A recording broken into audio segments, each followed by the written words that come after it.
السلام علیکم بچوں، کیسے ہیں آپ لوگ؟ بچوں دیکھیے، جو یہ ہماری سیریز چل رہی ہے the beautiful life journey of prophet Muhammad صلی اللہ علیہ وسلم، اس میں پچھلی سیریز میں ہم نے ان کے پیارے بچپن کے بارے میں جانا تھا۔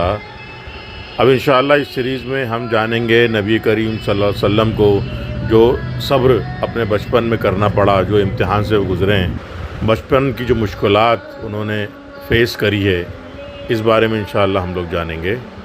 بچوں، کیا آپ لوگ جانتے ہیں کہ صبر کا مطلب کیا ہوتا ہے؟ چلیے میں بتاتا ہوں۔ صبر کا مطلب ہوتا ہے جب مشکل آئے اور ہمیں غصہ آئے، جب دکھ ہو تو ہمیں اللہ پر بھروسہ کرنا چاہیے۔ ان اللہ مع الصابرین، بے شک اللہ صبر کرنے والوں کے ساتھ میں ہے۔ یہی صبر ہے بچوں، ہمارے نبی کریم صلی اللہ علیہ وسلم کا بچپن آسان نہیں تھا۔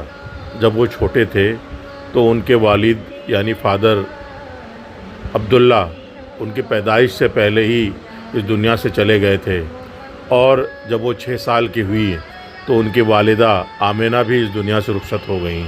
سوچئے بچوں، چھوٹی سی عمر میں نبی کریم صلی اللہ علیہ وسلم یتیم ہو گئے، ماں باپ کا سایہ ان کے سر سے اٹھ گیا، اور اللہ نے انہیں اپنی حفاظت میں لے لیا، اپنے سائے میں لے لیا۔ بے شک سب سے زیادہ حفاظت کرنے والا اور سنبھالنے والا صرف اور صرف اللہ ہے۔ انہوں نے اپنی پوری زندگی میں اتنی تکلیف اٹھانے کے بعد بھی کبھی شکایت نہیں کی، ہمیشہ اللہ پر بھروسہ رکھا۔ یہی ان کا صبر تھا۔ جب نبی کریم صلی اللہ علیہ وسلم بڑے ہوئے تو لوگ انہیں الامین یعنی سچا اور ایماندار کہنے لگے۔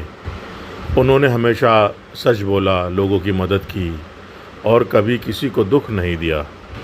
ایون جب کبھی لوگ انہیں پریشان کرتے تھے، ان پر ہنستے تھے، انہیں تکلیف پہنچاتے تھے، تو انہوں نے کبھی غصہ نہیں کیا، بلکہ صبر کیا اور اللہ سے ان سب کے لیے دعائیں کی۔ بچوں، آؤ میں آپ کو طائف کا واقعہ بھی سناتے ہوئے چلوں۔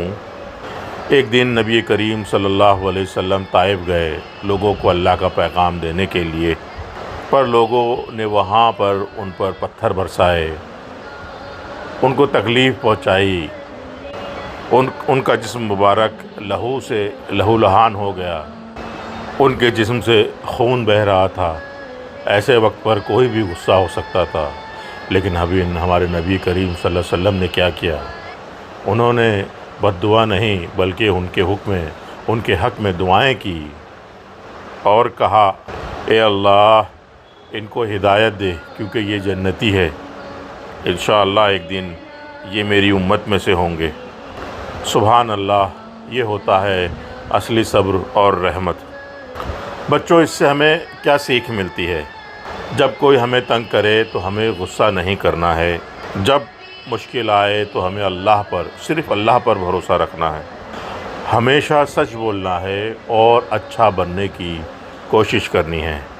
اگر ہم بھی صبر کریں گے، اللہ ہم سے خوش ہوگا اور ہمیں اسٹرانگ بنائے گا۔ بچوں، ہر مشکل میں صبر کیجئے، ہر حال میں اللہ کا شکر ادا کیجئے، اور ہمیشہ یاد رکھیے کہ ہمارے نبی کریم صلی اللہ علیہ وسلم کی زندگی ہمارے لیے ایک بیسٹ ایگزامپل ہے۔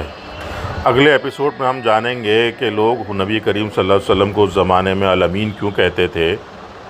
اگر یہ سیریز آپ پوری دیکھنا چاہتے ہیں اور آپ کو اچھی لگ رہی ہے تو اسے لائک کیجئے، سبسکرائب کیجئے، تاکہ ساری کی ساری سیریز آپ تک پہنچ سکے۔